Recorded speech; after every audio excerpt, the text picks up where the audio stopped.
Hello and welcome. My name is Chris. My handle is Montevaca, and this is the third in my series of Unity 3D tutorials. My past tutorials were about doing first-person object interaction and creating the backend for a conversation system, and I will eventually get back to those. Right now, this tutorial is going to be focusing on a little bit of fun with the physics engine for another project I'm working on. We are going to look at Unity 3D's physics engine and try and create a basic orbiting body around another orbiting body.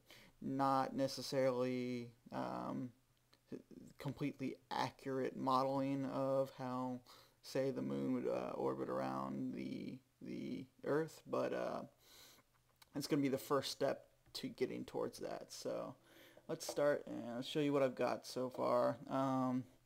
I've imported a couple models. Let's run it real quick. I've got just a blank sphere and then just a quick little Earth model that I rendered in Blender with some bitmaps, bump maps and stuff. So everything else, just the general first-person controller. I did go in here and turn off gravity on it so that we can just hang out in space and not have to worry about falling, because that's what we're going to be trying to do this time. So first step in this little tutorial is we are going to add a rigid body to both the moon and the Earth. So we'll go to physics, components, physics, and then rigid body. Once that's actually added, we need to take a look at these. First things first, on the moon, we're going to want to come over here to this checkbox saying use gravity and uncheck that. And let's come back to the Earth. We are going to want to uncheck use gravity, but we're also going to want to check is kinematic. This just means that if our moon bumps into our Earth, it's not going to move our Earth, which we can deal with later if we actually want that to happen, but just for the sake of this tutorial, we're not going to mess with that. So that's all we need to do in this end, and now it's going to be scripting from here on out. So let's create a C# script, and we're just going to call this one, let's call it orbiting. So orbiting.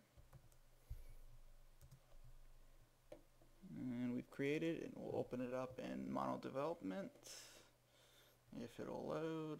Sorry, hang on just a second. Here we go.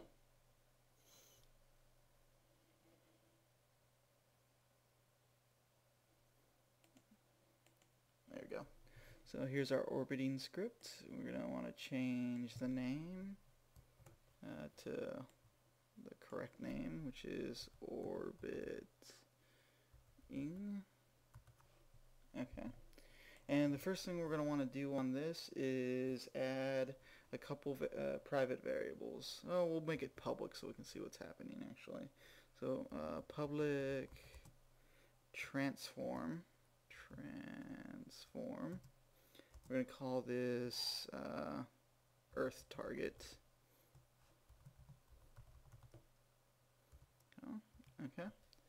And the next one is going to be another transform. We're going to do public transform. We're just going to call this one moon. Okay, so that's simple enough. Next thing we're going to want to do is let's add an awake function.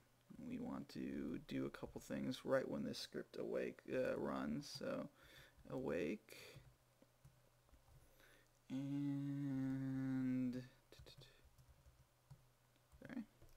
The first thing we'll do is we're going to assign our moon variable equal to the transform of the object that we're going to attach this script to. So we're going to attach this script to our moon object, if that wasn't obvious. So we've got that.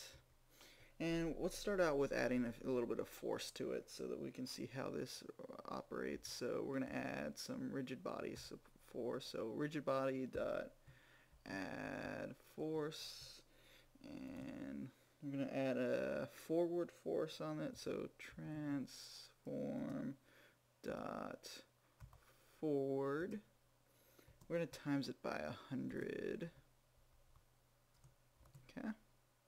And let's not limit the force just to that one direction. So we're going to do another force, rigid body dot add force, and we'll do transform. Let's just do up with this. So it's going to be forward and up direction, and we'll make that also times by 100. So if we save this script and go back to Unity and attach it to our moon object. Moon object now has that, and we run. We're gonna get just flying off into the abyss out there, which is good. That's what we want to start with. But now we want to actually create the gravity well that's going to catch it on the Earth. So first thing we're going to do is come down here to our start method, and we're going to find a game object. We're going to do game object, and we're just going to call this one Earth, just Earth total Earth, and that's going to equal to game object dot find. We're going to do a find game object with tag. So call that function, and we're going to look for the tag. We're just going to look for the Earth tag, and I'll show you guys if you've never used tags before. Let me show you guys. Save. I think I've already tagged our globe. If we come here,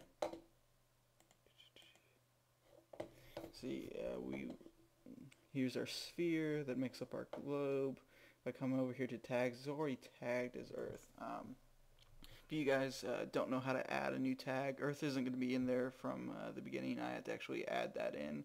You just click on the tag button, come down to add tag, and then you, like here, I could add a new tag right there. But since I've already done that, I'm not going to bother with it right now. So let's go back to our script.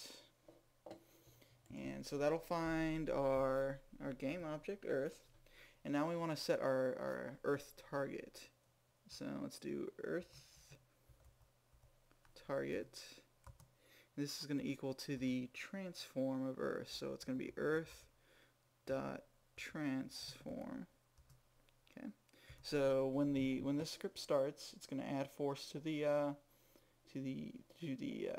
moon and send it flying off. The next step it's going to do is it's going to find the Earth and assign its transform to our transform variable. And now we want to do is actually come down here to our update function and create the gravity well of the Earth. So in the update function, first we want to find a direction from which the moon is to the Earth. So to do that, we're going to want to create a new vector 3, and we'll call this vector just line, and this is going to be equal to Earth target dot position. Since Earth target is already a transform, we don't have to worry about putting dot transform or anything like that. And it's going to be minus moon